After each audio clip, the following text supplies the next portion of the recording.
Day 5 నా lunch వచ్చేసింది అనమాట. ఇవాళ నాకు చాలా చాలా స్పెషల్ లంచ్, బికాజ్ నాకు థాలీస్ అంటే చాలా ఇష్టం కదా. అలాగే ఇందులో మీరు చూసినట్టయితే బ్రౌన్ రైస్ తో వీళ్ళు కోకోనట్ రైస్ చేశారండి. చాలా బాగా కనిపిస్తుంది చూడడానికి. అలాగే దీంతో పాటు పాలకూర పప్పు, కాకరకాయ వేపుడు. అంటే డైట్ చేస్తున్నట్టు ఫీలింగే లేదు, ఎందుకంటే మనకు అన్ని ఫ్లేవర్స్ అన్ని మనం ఎంజాయ్ చేస్తున్నాం, తింటున్నాం. బ్రౌన్ రైస్ తో కొబ్బరి అన్నం నాకైతే ఫస్ట్ టైం చూస్తున్నాను.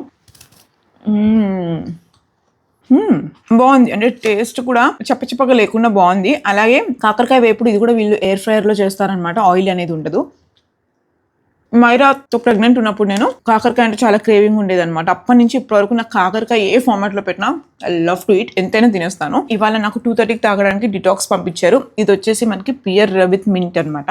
అలాగే బటర్ మిల్క్ యాక్చువల్గా 4:30కి తాగాలి, but I want to drink now. మీకు టేస్ట్ చెప్దామని. కర్రీ లీవ్స్ తో బటర్ మిల్క్ అట.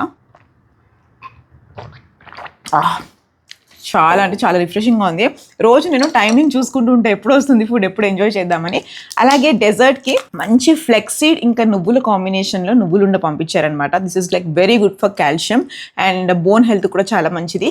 సో ఇవాళ నా మీల్ వచ్చేసి కోకోనట్ పులావ్, పాలకూర పప్పు అండ్ కాకరకాయ వేపుడు. అలాగే ఇది నాకు చాలా బాగా నచ్చేసింది. ఇవాళ ఎంజాయ్ చేస్తూ తింటాను. ఈవినింగ్ ఎంత తొందరగా వచ్చేస్తుంది, మళ్ళీ ఈవినింగ్ ఏం స్పెషల్ వస్తుందని వెయిట్ చేస్తాను. సో మీరందరూ కూడా మీ లంచ్ ఏం తిన్నారో కమెంట్ బాక్స్లో మాట్లాడుకుందాం.